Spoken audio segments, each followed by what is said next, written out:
साथियों नमस्कार। एक्यान learn class में आपका हार्दिक स्वागत है। मैं अजय सर आप लोग के बीच साथियों टीजीटी पीजीटी आर्ट यानी कला से संबंधित साथियों 2022 के लिए बहुत ही महत्वपूर्ण प्रश्न लेके आए साथियों। जो प्रश्न है आप लोगों का जो 20 का हम लोग रोज देखते हैं जिसमें 20 महत्वपूर्ण क्वेश्चन होता है उसी को देखते हैं साथियों। तो इसमें जो प्रश्न आपके होते हैं प्रीवियस ईयर के सारे प्रश्न होते हैं और उम्मीद होता है कि 2022 में ये प्रश्न आप लोगों से पूछे जा सकते हैं क्योंकि इंपॉर्टेंट प्रश्न होते हैं और छाट के पूछे गए हैं 1999 से लेके अब तक 2021 तक ना। तो आज का जो हम लोग जो टेस्ट देखेंगे रहेगा 46वां भाग। कौन सा चलेगा इसका 46 भाग। कौन सा रहेगा 46 भाग हम लोग देखेंगे। इसके पहले के जो भाग नहीं देखे तो प्ले स्टोर पे आप लोग जाके जरूर देखिए। तो देखते हैं सबसे पहले प्रश्न का जो आगाज हो रहा है 20 महत्वपूर्ण क्वेश्चन में। तो आज का जो सबसे पहला प्रश्न है अलाई मीनार क्या है। अलाई मीनार कहाँ स्थित है। कह रहा है कि जो अलाई मीनार है कहाँ पे स्थित है। कहाँ पे है हम्पी में, दिल्ली में, आगरा में या हैदराबाद में। तो अलाई मीनार कहाँ है साथियों ना। तो आपको बताना है कि अलाई मीनार इसमें से कहाँ है ना। तो राइट आंसर जो आपके यहाँ पे बनेगा क्या बनेगा एक बार जरा आप लोग कमेंट कर दीजिए। तो यहाँ पे जो अलाई मीनार है आपका ये दिल्ली में है। कहाँ पे है दिल्ली में ना। अलाई मीनार जिसे न दरवाज़ा भी कहा जाता है। अलाई मीनार को दरवाज़ा कहा जाता है या दिल्ली में स्थित है। कहाँ पे है दिल्ली में। सुल्तान अलाउद्दीन ने ही अलाउद्दीन दरवाज़ा का निर्माण करवाया था। ये कहाँ है कुतुब मीनार के निकट। जहाँ कुतुब मीनार था साथियों उसी के पास ही अलाई मीनार या अलाई दरवाज़ा भी है। इसी को अलाई दरवाज़ा कहते हैं, इसी को अलाई मीनार कहते हैं या कुतुब मीनार के पास ही है। कहाँ पे है कुतुब मीनार के पास। कहाँ है दिल्ली में है ना। सुल्तान अलाउद्दीन ने इसका निर्माण कराया था न। यह किस चीज़ के लाल पत्थर तथा संगमरमर के द्वारा इसका निर्माण हुआ है। लाल पत्थर से बना है तथा संगमरमर से। अगला है किस मुगल शासक के शासनकाल में रामचरितमानस की रचना हुई। कौन सा मुगल शासक है जिसके शासन में रामचरितमानस की रचना हुई थी। हुमायूं के, अकबर के, जहांगीर के या शाहजहां के। तो किस मुगल शासन के शासनकाल में रामचरितमानस की रचना हुई थी साथियों। तो यहाँ पे जो आपका राइट आंसर बनेगा ना हिंदू सहिष्णुता तो जो राजा था वो था अकबर। सभी धर्मों को लेकर चलने वाला जो राजा था तो अकबर था। तो अकबर जो था हिंदू धर्म को भी मानता था तो इसलिए रामचरितमानस की जो रचना होगी इसी के समय में होगी न। किसने किया था तो गोस्वामी तुलसीदास ने। तो रामचरितमानस किसने किया था तुलसीदास। किसने किया था तुलसीदास ने ना। रामायण का किसने किया था इसे आप लोग कमेंट करके बताएंगे कि रामायण का किसने। महाभारत का किसने किया तो दोनों ना। तो वाल्मीकि और वेद व्यास होंगे लेकिन आप कमेंट करके बताएंगे कि एक एक में कौन होंगे। रामायण का कौन होगा और महाभारत का कौन होगा। तो अगला है सही क्रम चुनिए। इसमें से एक सही क्रम आपको चुनना है ना। तो मौर्य सबसे पहले आए, कुषाण, प्रतिहार, गुप्त। कौन सबसे पहले प्रतिहार आए, कुषाण आए, गुप्त आए, मौर्य आए। या मौर्य आए, कुषाण आए, गुप्त आए, प्रतिहार। या मौर्य, गुप्त, कुषाण, प्रतिहार। तो चारों में से देखिए आप इसमें से कौन सा एक जो है क्रम इसका सही बैठा है कि सबसे पहले फिर उसके बाद फिर उसके बाद फिर उसके बाद। यही आपको सेट करना है इसमें क्रम। राइट आंसर आपका यहाँ पे क्या बनेगा साथियों। तो यहाँ पे सबसे पहले जो आए थे मौर्य आए थे। कौन आए थे मौर्य, फिर कुषाण आए, फिर गुप्त आए, फिर प्रतिहार आए। तो राइट आंसर आपका यहाँ पे सी वाला बिल्कुल करेक्ट हो जाएगा। अगला है बिहार राजाओं को कहा जाता है। जो बिहार गुफाएं हैं ना, बिहार गुफाओं को कहा जाता है। तो क्या कहा जाता है बिहार गुफाओं को क्या कहा जाता है। बिहार गुफाओं को चैत, कमरा, संघाराम या स्तूप। तो बिहार गुफाओं को क्या कहा जाता है साथियों ने। तो बिहार गुफाओं को क्या कहा जाएगा तो यहाँ पे संघाराम कहा जाएगा। क्या कहा जाएगा संघाराम। बिहार जो गुफा होता है इसे संघाराम कहते हैं। इसमें जो बौद्ध भिक्षु होते साथियों ये इसमें रहते थे। क्या करते थे रहने का मतलब सोना खाना पीना हर काम में इसमें रहने का करते थे संघाराम में या बिहार में। एक होता है स्तूप। क्या होता है साथियों स्तूप या चैत्य मान लीजिए क्या होता है एक चैत्य होता है। तो चैत्य जो होता है एक क्या होता है इसमें बौद्ध भिक्षु क्या करते थे पूजा उपासना करते। क्या करते थे इसमें पूजा करते थे चैत्य में। ठीक है ना। तो चैत्य जो होता है पूजा उपासना का होता है। जो बिहार होता है बौद्ध भिक्षुओं के रहने का स्थान होता है या सोने के रहने का स्थान। ठीक। न चैत्य का जो निर्माण होता है घोड़े के नाल के समान होता है। चैत्य का जो निर्माण होता है साथियों, जैसे आप लोग घोड़ा का नाल देखें ना, तो इसी प्रकार से घोड़े के नाल के समान ही इसका आकार होता है। या बौद्धों के मंदिर होते हैं, चैत्य जो होते हैं बौद्धों के क्या होते हैं, मंदिर होते हैं न। अब बिहार गुफाएं क्या होते हैं, संघाराम इन्हें कहा जाता है, या बौद्ध भिक्षुओं के रहने की स्थान होता है। तो ये क्लियर हो गया आपका। अगला, बिहार में बनी बैठकों को डैश डैश कहते हैं। बिहार जो है बनी बैठक को डैश डैश कहते हैं। अतिथि गृह, विश्राम गृह, अभ्यागृह या प्रत्युस्थापना शाला। बिहार में बनी बैठक को क्या कहते हैं साथियों, तो क्या कहेंगे यहाँ पे, चारों ऑप्शन में से एक बार कमेंट करिए। तो बिहार में बनी बैठक को क्या कहेंगे, तो प्रतिस्थापना शाला कहेंगे। क्या कहेंगे, प्रतिस्थापना शाला। सारनाथ की खुदाई से प्राप्त बिहार संख्या 5 में, कितने में साथियों, तो बिहार संख्या क्या थी, 5। बिहार संख्या 5 में न उत्तर की तरफ कोठरियों के स्थान पर एक बड़ा कमरा बना था, जिसे प्रतिस्थापना शाला कहा जाता था। न यहाँ पर बैठकर काम करते थे। यहाँ के जो लोग थे न, अंगूतर के आवभगत के लोग बैठकर यहाँ पे काम शाम अपना करते थे। इस कमरे में सामने प्रवेश द्वार भी लगा रहता था, प्रवेश द्वार भी था सामने। अगला, स्तूप प्रतीक है। जो स्तूप है किसका प्रतीक है, समाधि का, चैत्य का, बिहार का या महापरिनिर्वाण का। न तो स्तूप किसका प्रतीक है, स्तूप की बात करें, जो स्तूप है किसका प्रतीक है साथियों, स्तूप। तो स्तूप किसका प्रतीक हो जाएगा, समाज, चैत्य, बिहार, महापरिनिर्वाण। तो स्तूप जो प्रतीक होता है ये समाधि का प्रतीक होता है। किसका होता है, समाधि का, जहाँ लोगों को बौद्ध धर्म के अस्थि पंजर अस्थियों को जहाँ पे दफनाया जाता था, उसी को समाधि कहा जाता था। अगला है, कौन सा बौद्ध मूल ग्रंथ कई शाही इमारतों में चित्रित आकृतियां अस्तित्व का वर्णन करते हैं। न कौन सा बौद्ध मूल ग्रंथ है जो शाही इमारतों में चित्रित आकृतियों का अस्तित्व का वर्णन करते हैं। विनय पिटक था, सूत्र पिटक था या अभिधाम्य पिटक था, या इनमें से कोई नहीं है। न तो कौन सा बौद्ध मूल ग्रंथ है साथियों जो शाही इमारतों को चित्रित करता है उसके अस्तित्व को, तो कौन सा हो जाएगा इसमें, तो विनय पिटक हो जाएगा। कौन हो जाएगा, विनय पिटक। तो राइट आंसर आपका फर्स्ट है। बौद्ध धर्म ग्रंथ विनय पिटक के जो साथियों, तो 400 से लेकर 300 ईसा पूर्व में अनेक शाही इमारतों पर चित्रित आकृतियों के अस्तित्व का वर्णन करता है। तो 4 से लेकर कितना, 4 से लेकर 300 ईसा पूर्व की बात कर रहा है, ईसा पूर्व की बात का वर्णन करता है। अगला है, बौद्धों में मूर्ति पूजा का समर्थन संप्रदाय डैश डैश कहलाता है। जो बौद्धों में मूर्ति पूजा का एक समर्थक संप्रदाय था वो क्या कहलाता है, हीनयान, आस्तिक, नास्तिक या महायान। तो बौद्धों में मूर्ति पूजा का समर्थक संप्रदाय क्या कहलाएगा, तो यहाँ पे जो कहलाएगा साथियों, तो उसे क्या कहा जाएगा, महायान कहलाएगा। महायान संप्रदाय वाले बुद्ध को सर्वशक्तिमान देवता के रूप में देखते थे। जो महान महायान के लोग थे ये बुद्ध को क्या थे, सर्वशक्तिमान एक देवता के रूप में, किसके रूप में देखते थे, देवता के रूप में।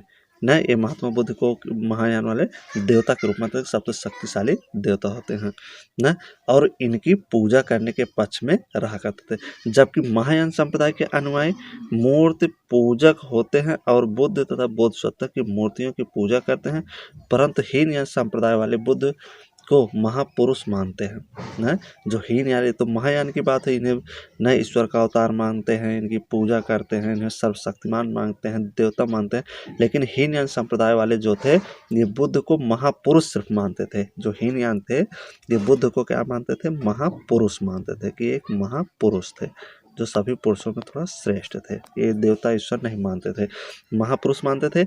हीनयान संप्रदाय वाले मूर्ति पूजक नहीं थे। तो ये हीनयान के जो लोग थे ये पूजा उपासना इनकी नहीं करते थे, लेकिन महायान वाले ये पूजा उपासना करते थे, ये देवता मानते थे। क्या मानते थे, देवता। महायान हीनयान वाले सिर्फ एक साधारण या महापुरुष इनको मानते थे। ये पूजा पाठ यहाँ पे नहीं होता था, लेकिन यहाँ पे पूजा होता था, महायान में पूजा पाठ होता था। ठीक। अगला है, भारतीय मूर्तिकला की शैली का सही काल क्रमांक बताइए ना। तो इसमें से चारों से देखिए, जो भारतीय मूर्तिकला की एक शैली है ना, इसे आपको सही क्रम में लगाना है। जो भारतीय मूर्तिकला की शैली उसका सही क्रम क्या है ना, पाल चंदेल कुषाण गुप्त, चंदेल कुषाण गुप्त पाल, कुषाण गुप्त पाल चंदेल या गुप्त पाल कुषाण चंदेल ना। तो देखिए यहाँ पे क्या होगा इसका सही राइट आंसर साथियों। तो यहाँ पे देखा जाए तो सबसे पहले कुषाण हो जाएगा, फिर गुप्त हो जाएंगे, पाल हो जाएंगे, फिर चंदेल हो जाएगा। तो राइट आंसर आपके यहाँ पे सी बनेगा। अगला है बौद्ध धर्म का मुख्य बड़ा मंदिर निम्नलिखित में से किस प्रांत में है। कह रहा है कि बौद्ध धर्म का एक बड़ा मंदिर है, ये किस प्रांत में, किस जिले में है। उत्तर प्रदेश में, बिहार में, पंजाब में, मध्य प्रदेश। तो किस प्रांत में साथियों ना। तो कहाँ हो जाएगा सर बौद्ध धर्म का बड़ा मंदिर जो एक प्रांत में है, तो कौन सा प्रांत हो जाएगा यहाँ पे अगर देखा जाए चारों में से, तो ये बिहार प्रांत हो जाएगा। क्या हो जाएगा, बिहार प्रांत में है। कहाँ पे है, बिहार में ही है महात्मा बुद्ध का एक बड़ा मंदिर। ठीक, बौद्ध धर्म का मुख्य बड़ा मंदिर अगर देख लिया जाए तो बिहार के गया जिला, बिहार का कौन सा जिला होगा साथियों, तो गया जिले में स्थित है। इसे महाबोधि मंदिर भी कहा जाता है, गया में है, ऐसे महाबोधि मंदिर भी कहा जाता है, इसे महाबोधि मंदिर कहा जाता है ना। यह बड़ा मंदिर बौद्ध धर्म का माना जाता है। इस मंदिर में बुद्ध की मूर्ति पद्मासन मुद्रा में है। तो यहाँ पे महात्मा बुद्ध की जो मूर्ति है पद्मासन मुद्रा में मिलती है बिहार के गया से। आमेर किला क्या करा है, आमेर किला जयपुर में कौन सा भव्य मंदिर तोरण द्वार गरुड़ छतरी के लिए प्रसिद्ध है। कौन सा भव्य मंदिर का तोरण द्वार है साथियों जो गरुड़ छतरी के लिए प्रसिद्ध है। तो कहाँ, आमेर के जयपुर में है ना। तो तारकेश्वर मंदिर है, शिला देवी मंदिर है, जगतेश्वर मंदिर है या काल भैरव मंदिर है। तो कौन सा मंदिर है इसमें चारों में से ना। तो अगर देखा जाए साथियों तो आमेर के किला जयपुर में जो मंदिर भव्य तोरण द्वार में गरुड़ छतरी के लिए जाना जाता है तो जगत शिरोमण मंदिर है। कौन सा है, जगत शिरोमण मंदिर। यह आमेर के जयपुर में, कहाँ है, आमेर के जयपुर में स्थित है जगत शिरोमण मंदिर। इसका निर्माण देखा जाए तो महाराजा मान सिंह प्रथम ने किया था। कौन, मान सिंह प्रथम, महाराजा आगे हो जाएगा मान सिंह प्रथम ने। किसने किया था, तो मान सिंह प्रथम ने किया था इसका निर्माण। कहाँ, आमेर के जयपुर में किया था ना। पत्नी महारानी इनकी कौन थी साथियों, तो कनकवती थी इनकी पत्नी अगर देखा जाए तो, कनकवती याद रखेंगे आप। अगला है अर्थूना मंदिर समूह जिले में स्थित है। जो अर्थूना मंदिर है किस जिले में है स्थित, बांसवाड़ा जिला, उदयपुर जिला, जोधपुर जिला या कोटा जिला। तो अर्थूना मंदिर समूह कहाँ है, तो अर्थूना मंदिर जो समूह साथियों चारों में से कहाँ हो जाएगा, एक बार जरा आप लोग कमेंट कर दीजिए। तो अर्थूना मंदिर, तो अर्थूना मंदिर आपका कहाँ पड़ेगा, तो बांसवाड़ा जिला में। कहाँ पड़ेगा, तो बांसवाड़ा जिला में अर्थूना मंदिर है। तो ये राजस्थान में पड़ता है। तो बांसवाड़ा कहाँ पड़ता है, तो राजस्थान में पड़ता है। बांसवाड़ा जो है ये आपके राजस्थान में पड़ता है साथियों। यह 11वीं से 12वीं शताब्दी के लगभग हिंदू और जैन धर्म से विशाल अवशेष यहाँ पे विद्यमान थे ना। 11वीं से 12वीं शताब्दी में देखा जाए तो यहाँ पे हिंदू धर्म से विशेष संबंधित मूर्ति यहाँ पे मिले हैं। अगला है चांद बावड़ी, क्या कह रहा है, चांद बावड़ी तथा न्यू शताब्दी में हर्ष माता मंदिर की मूर्तियों के लिए राजस्थान में कौन सा स्थान प्रसिद्ध है। चांद बावड़ी तथा नवीं शताब्दी की हर्ष माता मंदिर के लिए बूंदी है, आभानेरी है, दौसा है या जैसलमेर है। तो क्या राइट आंसर बनेगा यहाँ पे साथियों चांद बावड़ी के लिए, तो चांद बावड़ी के लिए जो यहाँ पे करेक्ट आंसर हो जाएगा वो आभानेरी होगा। क्या हो जाएगा, आभानेरी। या 9वीं शताब्दी के हर्ष माता मंदिर की मूर्तियों के लिए भी राजस्थान आभानेरी प्रसिद्ध है ना। तो 9वीं शताब्दी, कौन सी शताब्दी जाएगी, 9वीं शताब्दी, आभानेरी चांद बावड़ी के लिए प्रसिद्ध है, राजस्थान में है। सहस्त्रबाहु मंदिर, क्या करा है, सहस्त्रबाहु मंदिर किस समूह के संभाग में स्थित है, समूह के संभाग में स्थित है सहस्त्रबाहु। उदयपुर संभाग, जोधपुर संभाग, बांसवाड़ा संभाग या जयपुर संभाग। सहस्त्रबाहु मंदिर किस संभाग में है, तो बताइए एक बार जरा कमेंट करते रहिए आप लोग। तो सहस्त्र संभाग मंदिर कहाँ पड़ेगा साथियों, तो उदयपुर संभाग में पड़ेगा ना। उदयपुर नागदा अगर देखेंगे तो ये उदयपुर नागदा में ना, नागदा क्या है, उदयपुर नागदा में सहस्त्रबाहु मंदिर स्थित है। इसे सहस्त्रबाहु के मंदिर के नाम से भी जाना जाता है। इसका निर्माण जो कछवाहा शासक महिपाल ने किए थे। कछवाहा शासक थे कौन, महिपाल महिपाल ने ही इसका निर्माण किए थे। कछवाहा वंश के शासक थे 11वीं शताब्दी में। कब किए थे? तो 11वीं शताब्दी में। ठीक न, तो जो कछवाहा शासक थे चाहते थे अपनी पत्नी और बहू के लिए इस मंदिर को बनवाए थे, अपनी पत्नी और बहू के लिए बनवाए थे 11वीं शताब्दी में। अगला है, उदयपुर के समीप नागदा में कौन सी प्रसिद्ध मंदिर स्थित है? उदयपुर के नागदा में कौन सा प्रसिद्ध मंदिर है? तो दिलवाड़ा मंदिर है, जगत मंदिर है, शास्त्र बाहु मंदिर है, या इनमें से कोई नहीं।